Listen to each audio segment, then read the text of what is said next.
Continuing with Gregory Brandt's book, Homeless College Student. This is Chapter 4, Berkeley or Bust. A few days after I introduced the girls to Michael, we packed up his two-door Geostorm with our gear and hit the road. No one could get comfortable or stretch their legs out, but we could have been riding in the trunk and it wouldn't have mattered. It was exhilarating not knowing what was going to happen. I just met these girls a month earlier, and Berkeley, California was 2,500 miles away. An hour after we left, the car started to have its first set of many mechanical problems. Right when we got to Kerrville, Texas, we noticed something wrong with the tire. We had just ate some pot brownies, so we were all dazed and confused, trying to figure out what was going on. Kerrville is a small town where Michael and I were born, but we hadn't been back since we were little kids. We pulled over to a back road on the outskirts of town, and Lisa and Elizabeth sat on top of the car while Michael and I wrestled the tire off. An hour later, a new four-door pickup drove by and the girls waved it down. It was an elderly couple driving around the back roads of the upper Guadalupe River. They were happy to help and offered to take us to the new Kerrville Walmart to fix our flat tire and bent rim. When we got there, everyone spread out in separate directions while the old couple waited for us in their truck. Michael rolled the tire into the auto section. Lisa went in search of a Sailor Moon coloring book, and Elizabeth went to try on new bikinis. I was wandering around nowhere in particular when the lights suddenly went off. The emergencies kicked in a second later, but the normally highly fluorescent Walmart had turned into a dimly lit warehouse. A few of the shoppers acted like it was the most exciting thing that had ever happened in Kerrville. The old couple apologized for their Walmart electrical problems and promised to make it up to us with sandwiches at their house. They said they'd show us the prettiest part of the Guadalupe River. The girls and I decided to go, but Michael stayed with the tire, wanting to be first in line when the power came back on. Their sandwiches sucked, but they took us to a part of the Guadalupe River which none of us had seen before. It had crystal clear water that flowed over the smooth, shallow rocks before going between our toes. It wasn't a busy tourist spot, just a few families waiting in the picturesque river on a warm afternoon. I felt proud to be from Kerrville. The car was ready at dusk, and we said goodbye to the old couple. Lisa promised to send them a postcard from the San Francisco Zoo. We squeezed back in Michael's car and got back on I-10 West. A few hours later, it got dark, the radio reception wore off, and everyone got quiet. Michael drove steadily down the access road running parallel to the highway while static came calmly out the speakers. Elizabeth sat up front and stared out the window while Lisa and I made out in the back seat. Michael finally decided to stop the car a few miles east of El Paso. He pulled us down a bumpy side road and up the side of a mountain. The car shook violently and woke everyone up. Then he drove us up a steep incline down a pitch-black trail that he'd never been on before. He finally stopped on what felt like the edge of a cliff. Every few minutes, we'd hear a loud truck that'd shake the car like an earthquake. The next morning, we all woke up at the same time to a purple hummingbird. It flew in through my open window and danced around the inside of the car, giving us each a greeting by gently flickering a few inches from our sleepy faces. You could sleep in your car every night for 1,000 years and never see something like that. Legends say hummingbirds float free of time. They hover around the universe and teach us to savor each person and every moment. It made us feel protected, like God was watching us. We smoked a bowl of strong marijuana. Lisa popped in Blondie's Atomic on cassette tape. Elizabeth made everyone sandwiches, and Michael hit the gas with his mind on making good time. Everyone was chill at first, but when we got to New Mexico, the air conditioning broke, and we all began to smell something horrible. The honeymoon was over, and it was clear just how difficult this trip was going to be. We could have used a motel, but Elizabeth was paying for everything, and the rest of us only had about $50. For the next 1,000 miles, each of us picked a window to hold our head out to avoid one another's stench. Elizabeth refused to get a room, so we continued driving west during the day and being homeless and sleeping in Michael's parked car on the side of the freeway at night. When we finally got to Bakersfield, the car wigged out, so we stopped at a 7-Eleven. Elizabeth said she'd use her credit card to fix it, but Michael had to promise to pay her back. We called a mechanic shop a few blocks from where we were at, and they sent a driver to pick us up. When we got to the shop, the mechanic said he couldn't fix our car till morning. He was a young surfer type who kept hitting on Lisa and Elizabeth. We hung around his shop for a few hours until we got bored and decided to walk aimlessly around Bakersfield. Some wannabe gangsters tried to rob us, and Michael and I almost had to kick their ass. We hurried back to the 7-Eleven gas station to try and figure things out. We stood in front of the store yelling at each other until an elderly black man pulled up in a Cadillac. He got out of his car and immediately calmed us down. Despite being dressed like a pimp, you could tell he was a good guy. He suggested taking us to the homeless shelter he worked at, acting like they'd fix everything. I sat in the back of the 1980s Cadillac with the girls while Michael sat shotgun. Looking out the window, I laughed. I was on my way to a homeless shelter with my twin brother and two rich white girls in a restored classic Cadillac Seville. The shelter's employees treated us like celebrities. We weren't your typical looking homeless people, far from it, and they wanted to make a good impression. People get tired of looking at the same faces every day. That's true everywhere. The staff gave us specific instructions on how their shelter worked. After they explained every little thing, the head of the female homeless people took Lisa and Elizabeth to the women's area, and Michael and I were shown to the men's.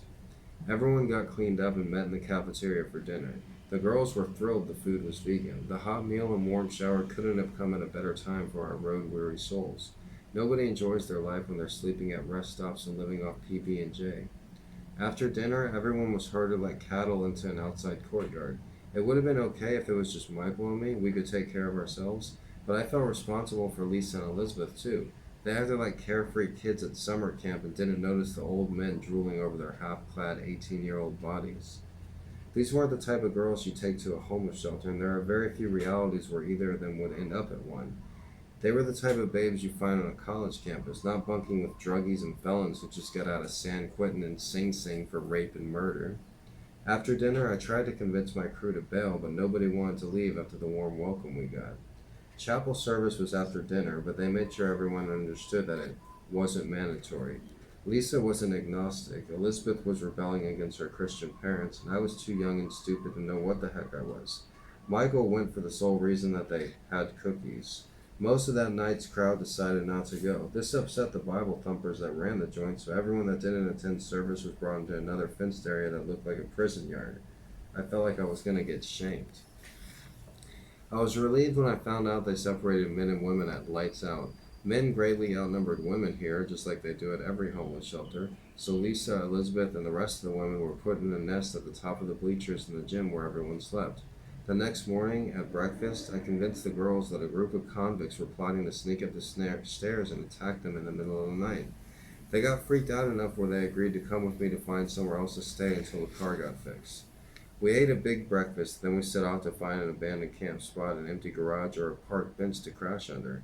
After a long walk, we ended up in a quiet park in a nice neighborhood. The girls got frisky, and Elisa started braiding my chest hair. Elizabeth got jealous and ran inside a nearby hospital. We gave her a few minutes before finding her in the cafeteria sobbing over a half-eaten piece of cherry pie. "What do you guys want?" she said, staring sadly down at her plate and pushing a cherry around with her fork. Lisa sat down on the chair next to Elizabeth, put her arm around her, and said, "We came for you. We were worried about you." Elizabeth looked up, gave each of us a once-over, and then looked at Michael and asked, "Even you, Michael? You were worried too? Were you looking for me?" "Of course he was worried. We were all worried," Lisa answered. "Michael is the one who suggested we live in the cafeteria," I said. Michael had already begun eating the rest of her pie, looked up from the plate, and coldly stated, "I suggested that because I'm hungry." Elizabeth scowled at Michael, so Lisa and I jumped in and said, "He's kidding, he's kidding." "Elizabeth, you're part of this group," she said. I said, "You're part of this group," Lisa said. "Yeah, we wouldn't be here without you," I told her. Elizabeth looked at me with disdain and scowled. "You're just saying that because I'm paying for everything." We hung out in the hospital until it got dark. Elizabeth started to feel better, and before you knew it, we were all laughing and getting along again. It was fun and games until it got dark. Nobody had any better ideas, so I suggested we go back to the park we were at earlier. It was a park like most other parks, a patch of grass surrounded by wealthy homes and a few expensive apartments that qualify as low-income housing. This particular park didn't have any trees. They would have taken up too much space. So the four of us squeezed under a picnic table, lit a joint, and tried to share a blanket. After the joint, it didn't take long for a game of footsie to break out. After footsie, the girls began tickling Michael and me. It was nice until the cops got there. The first thing we saw was their flashlights. Whenever you're surprised by the cops at night, the first thing you always see is the light from their flashlights. Michael and I jumped, and the officers immediately started yelling in typical cop tone. "Get your hands out of your pockets! Hurry up!" Their men turned when they saw two pretty girls. Why, hello, they said to Lisa and Elizabeth. I stashed our half-burnt joints while the cops drooled over the girls putting on the rest of their clothes. They asked a few questions and we tried to answer honestly, but the last thing these Mayberry deputies wanted to hear was that we'd driven across the country for no particular reason besides the fact that Berkeley sounds cool. What are you guys, some sort of tree huggers? They asked. They ran our names and everyone came back clean. We figured they'd tell us not to sleep in the park and let us go, but instead they told us to stick around and they'd help us get a room. They called their supervisor and he showed up a few minutes later with two coupons, one for a free motel room and one for a free pizza. They said it was against policy to drive us there and the city bus wasn't running that late, so they pulled out a map and showed us how to walk there. It was a nice trek taken by four happy kids. The room had cable TV, air conditioning, and two comfy beds. We ordered a large vegetarian with extra cheese and watched the original Titanic film on Turner Classic Movies while each of us took turns using the phone. The girls called their parents and told them they were okay. Michael and I tried calling Mom, but Guy hung up before she got to the phone. After such a comfortable night, I was surprised how quickly things turned the next day. But with no car and nothing to do, people get upset. We left the room, hit the streets, and within seconds everyone was ripping each other's throats off, yelling and cursing. The mechanic was a common enemy, so I tried to pivot our anger towards him. It's nobody's fault, I told everyone. The car should be fixed. We should be in Berkeley right now. He's right, Elizabeth said. That creep just wants to keep us here. We were naive kids being taken advantage of by a small-town scummy mechanic. The only thing wrong with the car was the serpentine belt, which should have taken about 10 minutes to fix.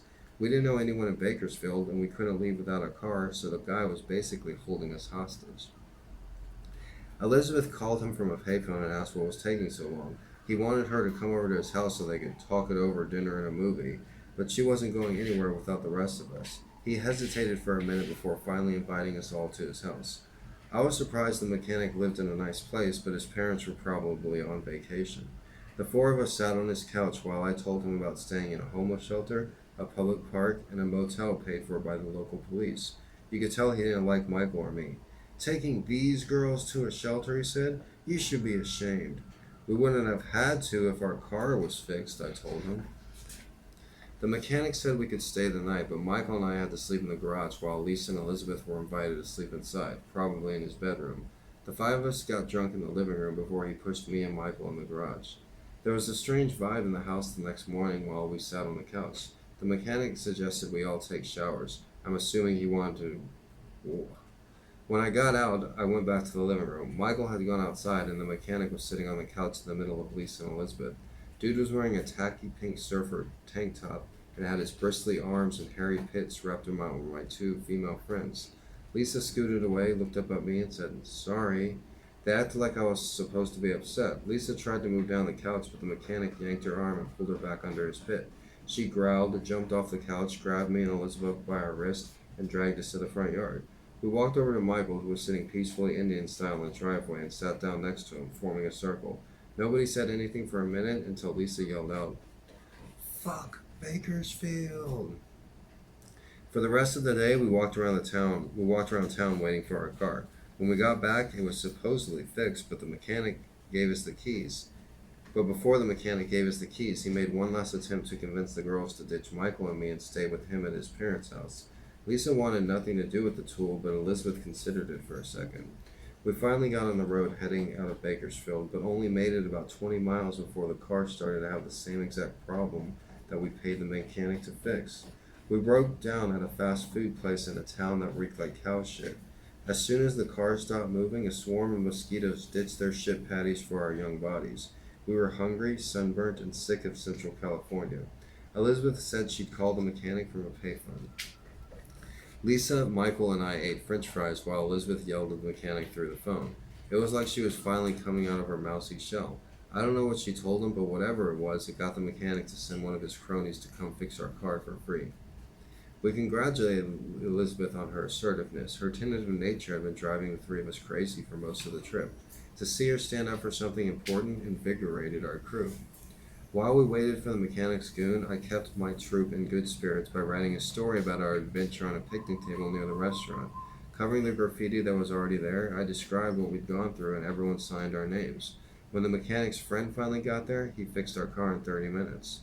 We got back on the road and Michael noticed he didn't have power steering. It took him a while to get used to it, but it wouldn't have mattered if the car was on fire. We were getting out of that town. Nobody said much on the drive. Lisa felt cold. She claimed nothing happened between her and the mechanic. We pulled over a few hours later and everyone went to sleep. The next morning, I woke up to Michael punching me in the arm because he found out I told Lisa and Elizabeth he pinched their weed. A long-haired country guy appeared out of nowhere and broke up the fight. After everyone caught their breath, the stranger lit a joint and pulled a trained show dog out of the trunk of his Subaru, a collie named Vidalia. The guy's name was J.D. He was a 30-year-old country type from deep in the Appalachian Mountains. He had a southern accent and was missing one of his front teeth. This was highly noticeable because all of his other teeth were straight in a normal condition. J.D. had long, silky brown hair, but because of a disease that caused him to lack any other hair on his face or body, that was his only hair. He didn't have any eyebrows or eyelashes, and the guy basically looked like a freak. J.D. had been traveling the country for a couple years with his dog in the worn-down station wagon his grandfather bought him. He worked odd jobs and made money selling drugs. The dog was his only companion and went everywhere he went. After J.D. smoked us out, Michael and I stopped fighting and we got back on the road. Everyone thought this was the last we'd hear from J.D., but later we'd find out that he'd actually been following us for miles, becoming quite infatuated, a stalker at a distance, with our girl Elizabeth. We made it another 20 miles before the car started to overheat, so we pulled over and 10 minutes later J.D. pulled up to save the day. He asked if we wanted to smoke pot, so me, Lisa, and Elizabeth got in his station wagon while Michael worked on the car. I suggested Elizabeth sit up front with J.D. I'd become kind of protective of Lisa, and I considered the possibility of J.D. and Elizabeth hooking up, figuring she'd finally have some company and Lisa and I could be alone. J.D. wouldn't have been Elizabeth's first choice, or her second or third, but the girl needed someone. She wouldn't have even spoken to J.D. if they were strangers in the same town, but they met on a road trip where anything's possible. When you're on a road trip, you're bombarded with things you've never seen and won't see again. Road trips teach you to enjoy the little things you normally wouldn't, like J.D. J.D. used this smoking session to make his move. It was obvious I was with Lisa, and Michael and Elizabeth were clearly not together, so J.D. got a chance to break out a bottle of Appalachian Charm, showering Elizabeth with compliments. "You're the prettiest girl west of the Mississippi," he told her. "One day I'm going to buy you a double-wide trailer and paint it pink because of your womanhood." J.D. was on his way to Berkeley and said he wouldn't be hard to find. He'd be at the Mediterranean Cafe every day. The Med is a well-known coffee shop off Telegraph Avenue popular with poets and writers. Jack Kerouac and Allen Ginsberg used to frequent there. Later that evening, everyone's eyes got wide when we approached San Francisco. The traffic got heavier, lights scattered the hillside, and we started to pick up strange hipster radio stations. Everyone had butterflies in their stomachs, but our nervousness turned to chaos when Michael drove right through San Francisco over the bridge and mistakenly ended up in a bad neighborhood in Oakland. Instead of just admitting he made a wrong turn, he went berserk and showed us just how crazy he could be. We begged him to pull over so we could ask directions, but instead he cackled until he started losing his voice, drove on the wrong side of the road, and punched himself in the face until his nose spewed blood. If Michael doesn't get his coffee and cigarettes, he acts like his birthright has been stolen. He's a vigilante on a mission to destroy the wrongdoers who prevented him from enjoying his vices. We were screaming at him to pull over while he sped 30 miles over the speed limit, barreling through red lights like Gene Hackman in The French Connection. The car finally screeched to a halt at a check cashing store in a shady corner where Michael yelled for us to "Get out!" He parked sideways and inadvertently had the windshield wipers going. A group of frayed men looking for a handout or reason to kill crept up to our little two-door car in the intimidating East Oakland night. Everyone yelled, "Drive, Michael, drive, let's get out of here. You said you wanted out, so get out," he barked. One of the men gave Lisa the universal sign to roll down her window, and she vigorously shook her head no. Her dreadlocks wagging back and forth reminded me of Rolf the dog, and I inappropriately began laughing. Everyone stopped what they were doing, even Michael and the killer bums, and looked at me. Then one guy started tapping on the glass, and Lisa let out a high-pitched scream. It sent the guy running, and Michael finally sped out of the parking lot to the road. Someone threw him a cigarette, and he calmed down long enough to pull over and ask directions. A gas station worker showed us how to get to UC, and 5 minutes later, Michael found a parking spot on a side street of Telegraph Avenue to sleep off his bad mood. The rest of us went walking around the neighborhood we'd driven across the country to see. It was late and we were tired, but we made it to Berkeley. Telegraph Avenue is full of interesting characters at all hours, and it was the middle of the night, but we immediately knew it was worth the drive. The second we got out of the car, we saw a guy riding a bike with a cat on his shoulder, a man in a flowery dress yelling hateful things, and an elderly woman with pigtails on roller skates. The first person we spoke to was a girl wearing a University of Texas baseball cap. We told her we were from Texas, and I said I went to UT. Lisa and Elizabeth laughed and told her I was lying. She smiled and said she was a film student who was in Berkeley for the summer. She asked where we were staying, and I told her we were homeless vagabonds. Perfect, she said. Berkeley's the homeless capital of America. After late-night cappuccinos, we walked back to the car where we found Michael peacefully asleep. The rest of us got in the tiny Geo and tried to sleep too, but we were too anxious and tossed and turned. The next morning, we were all grumpy, smelly, and sleep-deprived. I followed Lisa and Elizabeth to a laundromat Michael had parked by. Elizabeth and I got in a minor argument over the amount of laundry detergent to use, but the second Michael woke up, things exploded. Elizabeth wouldn't give him a cigarette, and Michael went off verbally, calling her every name in the book. It was like a pit bull tearing up a rabbit. He brought her to tears, and Lisa comforted her. I won't go another mile with this psycho, Elizabeth screamed. Lisa wanted to ditch Michael too, and she said I had 2 minutes to decide whether I was going to go with them or my brother. If I let the girls go by themselves, I wouldn't ever see them again, but if I left Michael alone in a strange city with no bunny, he'd be screwed. I found myself running back and forth across the street from Michael's car to the bus stop where Lisa and Elizabeth had set up at. I was trying to play peacemaker. I felt if we could talk this out, and we could stick together. My goal was to keep the group intact. I brought us together, and I didn't want us to split up. I'm not staying, Michael yelled. I'm going back to Texas. I explained to him that he couldn't drive 2,500 miles with no gas. I was getting some cash wired soon, so I told him if he could be patient and wait a few days, then I'd have $50 to help him get started. Let them cool off and meet us at the Med in 2 hours, I told him. Then the girls jumped on a city bus, its doors shut, and I went running after it down the sidewalk. You better be there, I yelled to Michael as I ran up to the bus. There was traffic, and I was in good shape, so I kept up behind the bus for the next 10 blocks. The driver finally stopped, and Lisa and Elizabeth got off laughing. They'd been watching me run after them from the back bus window. I was out of breath, but proved my loyalty. We got to the Med Cafe and found JD high on acid. He was surprised to see us, despite the fact that he told us to meet him there. The girls whined about Michael, but JD calmed them down by speaking in parables. He had a gentle way to him, like he had flakes of hillbilly zen falling from his shoulders. His dilated eyeballs made him look unworldly. A box of rain will ease your pain, and love will see you through, he said, quoting the Grateful Dead. I'm going to show you all the most beautiful things in the Bay. I'd rather see New York, I told him, being an asshole. Lisa and Elizabeth were carrying their huge bags, and we had a couple hours to kill before Michael met us at the coffee shop, so JD invited us to a University of California frat house where his Appalachian cousin had been renting a room for the summer. I had a panic attack seconds after we got there. The ground felt like it was getting crooked beneath me, and an earthquake seemed imminent. I was worried about Michael. I left him alone without a dollar or friend and knew I had to save him before the big one hit. Click the thumbs up and subscribe button. The frat houses was packed with Berkeley hipsters, artists, and homeless types. There were drugs everywhere. We only smoked weed, and they were happy to offer. The second we got there, people started passing us pipes, joints, and edibles. It's surprising and a little unsettling just how many doors two pretty girls can open. Marijuana increases feelings of paranoia, and I was on unfamiliar land without a dollar to my name. My twin brother was somewhere lost in the crowd, and the two girls I was with could ditch me in a second for someone with a couch, a car, or even a plate of food. After we got high in the general areas, JD took us upstairs to meet his Appalachian cousin. She got out of the shower and took her time covering up like an exhibitionist. She was a tall blonde you might consider attractive in an Appalachian mountain kind of way. JD and his cousin were apparently very close because I'd never seen two relatives so physically affectionate with one another. I sat on the floor while JD, Lisa, and Elizabeth sat on the bed. JD's cousin started small talk while she put on her clothes and dried her hair. So you guys are from Texas, she asked? Just got here? Never been to the city?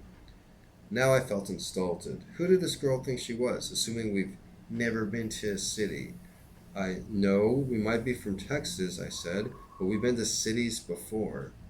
Excuse me, she said. When we say city here, we mean San Francisco. I always seem to accidentally insult slow-minded people. The girls glared at me, but I was losing it. My panic attack worsened when JD put his arm around Elizabeth and Lisa started sensually bouncing on the fraternity bed. I jumped off the floor and demanded we go find Michael. JD took us back to the coffee shop and Michael showed up 20 minutes later. I asked JD if he'd leave us alone so we could talk. He agreed, and we ordered 4 cappuccinos. Everyone was getting along.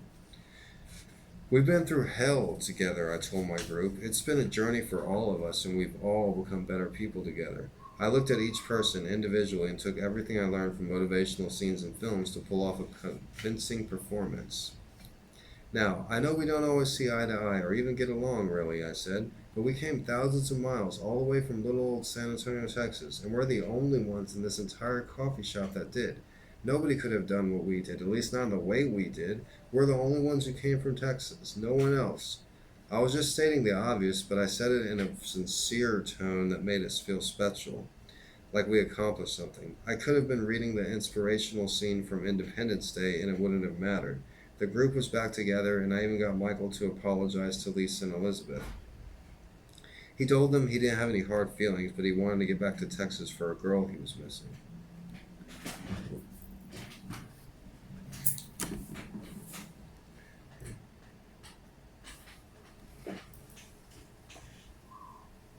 Right. Michael agreed to stay a few days until I got money wired, and JD promised to take us sightseeing all around the bay. He invited us to stay at the UC fraternity house his cousin was staying at, but he said only Lisa and Elizabeth could sleep inside. Michael and I could stay, but we had to sleep on the frat house's back porch and stay out of sight. The next day, JD showed us around. He was a remarkable tour guide and showed us famous Berkeley landmarks like Moe's Books, People's Park, and the University of California. Later that week, he drove us to San Francisco where we saw the Golden Gate Bridge, Peace Park, and Haight-Ashbury. He didn't just take us to famous landmarks, but he also showed us the cheapest places to eat, where to use public restrooms, and places we could park our car. About a week after we got there, I finally got money wired from Texas. Elizabeth claimed I was lying about it the whole trip and was speechless when I arrived. It was only about $250, but it was enough to give Michael $50 and still have some money left for Lisa and me. As soon as Michael left, JD tried to get Elizabeth alone every chance he got. Lisa and I'd hang around Telegraph Avenue while they drive off different places in his car. Lisa and I loved the scene on Telegraph. We made friends with street people, and when we weren't with them, we'd be at the free vegan meals. Someone gave us a flyer with directions to every free plate in Berkeley. Our favorite was Food Not Bombs in People's Park. They've been piling fixings on the plates there for decades. If you want to see the diverse face of homelessness, there's nowhere better than People's Park. We'd see Elizabeth and JD sparingly, but most of the time he tried to get her alone. Sometimes she'd come back looking really freaked out. She told Lisa she was scared of him and wanted to see her family. A few days later, she told JD she was going back to Texas. He offered to drive her, but she insisted on taking a plane and was there the next day. It was best Elizabeth went home. The girl had enough adventure to last her a lifetime. I wanted to stay in Berkeley permanently, but after Elizabeth left, I knew Lisa would want to go home next. The only way I could convince her to stay was if I had money, so I needed a job. The next day I started working for a telemarketing office selling California newspaper subscriptions. I worked there for a couple weeks. Lisa would walk to work with me and wait outside the office building with JD's dog. I thought things were going good and she was going to stay in Berkeley with me, but then JD started talking about driving to Texas. He asked if we wanted to come. I didn't want to leave, but Lisa cried and said she missed her cat. She begged me to go back with her. I'll break up with Javier the second we get back, and then you can move in. Will he be okay with this? I asked. He doesn't have a choice, she said. I call the shots. For our last night in Berkeley, JD got me and Lisa 2 hits of LSD and left us alone in the hills. Lisa and I shared a sleeping bag and a profound acid trip which put things in perspective. We had no clue what our mission was about until the LSD hit and things became clear. We spent the rest of the night laughing hysterically to the thought of driving across the country for no particular reason. The absurdity of it we hadn't even noticed until that moment. The next day we packed up JD's wagon with his dog and our gear. Before we left, I pulled him aside and whispered, Lisa really wants to go back to Texas, but I'm not going to let her ride back, alone, with you. He wouldn't look me in the eye while I stated my stipulations. Now we're going to sit in the back and you're going to sit up front and drive, I said. I want you to go the straightest way possible, even only stopping for gas. and keep the radio on at all times, even if it's static. Sure thing, partner, whatever you say. JD was mature and dignified. We had an uneventful drive on I-10 East when we finally ran out of gas at the Welcome to Kerrville sign. Out of money, we were going to have to panhandle. JD wanted either me or Lisa to go with him and walk to the gas station, but I was being a jerk. I'm not letting Lisa walk down the freeway with you, and I can't go because I'm not going to leave her alone in the car. Shucks, Greg, God can take care of her, he said. You can trust me. Sorry, not happening. All right, if that's the way you want it, he said, civilly. JD grabbed the gas can, apologized to Lisa, and strolled down the highway with nothing but a smile and positive attitude. Hurry up, I coldly shouted before he left. As soon as he was out of sight, Lisa told me I was being an asshole. She said I had no reason to distrust JD. We bickered like an old couple for an hour before JD got back, chilling us out as usual. Texas is great. Everyone's so kind and welcoming, he said. Don't trust anyone, I told him. He had a can full of gas, but it wasn't enough to get to San Antonio. So we drove to the next McDonald's and sat in their parking lot for an hour. Lisa and I asked people for cigarettes while JD used the payphone to call Elizabeth. Someone struck up a conversation with an elderly couple, one of which was a retired college professor, and Lisa told them about her plans to go to UT and study botany. I have a 4.0 GPA so far at community college, she bragged. I'd like to go to UT too, I said, trying to join the conversation. We didn't ask them for any money, but we told them our story and they gave us $20. We ordered a pound of french fries, filled the car with gas, and got back on I-10 East to San Antonio. An hour away, I began seeing familiar landmarks and road signs, but I started getting nervous when I realized I didn't have anywhere to go. Lisa and I were planning to live together, but I had to give her a few days to break the news to Javier. Lisa and JD were looking at me for instructions, but the only place I could think of going was Janet and Jonathan's house. Neither was happy to see us. We caught them off guard. They only met Lisa once and had never even heard of JD. I didn't mean to cause trouble. I just wanted to tell someone what I'd gone through. I tried to take the edge off with a lighthearted story, but it didn't help, and they asked us to leave. Lisa told JD to take her to her parents' house, and for the first time in over a month, we were going to be apart. I don't want to be homeless without you, I told her. We don't have to be homeless ever, she said. Javier will move out in a few days, and you can move in. I had time to kill. I knew how to sleep outside, but I didn't really feel like visiting the same arcades, libraries, and haunts I'd gone to years before. I wanted to chill somewhere new and unfamiliar, like Berkeley. The closest thing I could find was the area north of downtown off Broadway. I spent the next week loitering around central San Antonio, waiting for Javier to move out. I basically lived out of the downtown library. I walked up and down the Riverwalk a few times a day. I slept in stairwells and took naps in Brackenridge Park. I was dirty, tired, and beat, but I had a great attitude, looking forward to the life I had planned with my new girlfriend. A few days later, I moved in and became Lisa's official boyfriend. Javier left most of his stuff and I started wearing his clothes. Lisa didn't mind my new wardrobe, but she got really upset when I carved my initials into a piece of furniture his grandfather had made. Lisa and Javier were still friends, and they spent a good portion of their day together with identical classes at community college. If I was really as crazy about her as I said I was, I probably would have been a little jealous. She was spending more time with him than me. For a few weeks, I stayed home while Lisa went to school. I didn't do much besides smoke pot and watch her VHS movie collection. One day, she came home complaining that I needed a job, so I got my old gig at the telemarketing office back and a new second job working at a haunted house on Grayson Street. I spent all my time working and didn't give Lisa as much attention as I should. I was new to relationships and didn't really know how to act. Javier gave her the attention she needed, and one day she came home from school and said she wanted to break up with me. I put my arms around her and kissed her neck. No, don't do this, I said. I'll change and you'll see an affectionate side to me. It's too late, she said. You missed out. Give me another chance, I pleaded. You just want the apartment, she said, and you can keep it. Honestly, I was relieved. Lisa and I only had a good romance when there was the adventure of the road and the western skies as a backdrop for our movie. We were better friends. The outside stimulation and the thrill of the road is what made us more. A month later, it was like the trip never happened. The 4 kids who set off to California were doing the exact same thing that they were before they left. Lisa was back with Javier, Michael was living at Janet and Jonathan's, and Elizabeth had just gotten back from a traumatic experience in North Carolina with JD and his backcountry relatives. I stayed friends with Lisa. She wanted back rent for the time we lived together, so I helped her deliver the newspaper every day until I paid it off. Some of the best conversations we had happened during that early morning route, driving around in her blue 2-door Geo Metro hatchback. After I paid her what I owed, I continued helping for free. That was chapter 4 of the great book, Homeless College Student, written by Gregory Brandt. It's such an easy read. If you're not used to reading books, this would be a great book if you have a book report or anything else. It's available for free on Kindle right now, Homeless College Student, and you can also find it under Gonzo Education as well. And like I said, it's a really great book. And if you watch this whole video, don't forget to click the thumbs up button, hit the subscribe button, and write your comments down below. Tell me what you thought of that. That was chapter 4 of Homeless College Student. Thanks again.